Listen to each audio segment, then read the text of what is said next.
Hi guys, welcome back to Solidity Basics. In this video, we'll cover fallback and call.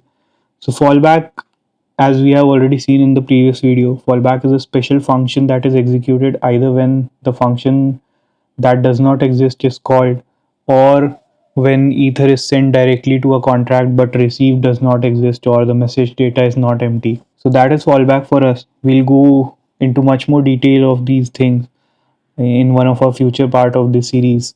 So we'll move ahead to our next section, which is call.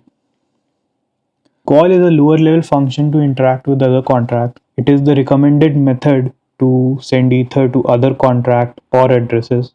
So we have a snippet of how to use call here. We use call on an address and pass in some message parameters like value, that is how much value are we transferring, and gas field, which specifies how much gas are we willing to send, and then we send in some instructions, some encoded instructions in byte.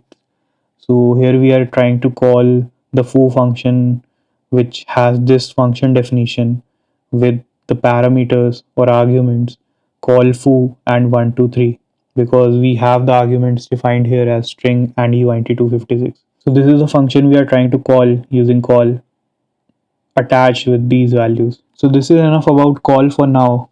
Again, just like other things, we'll discuss it in much more detail later in the series.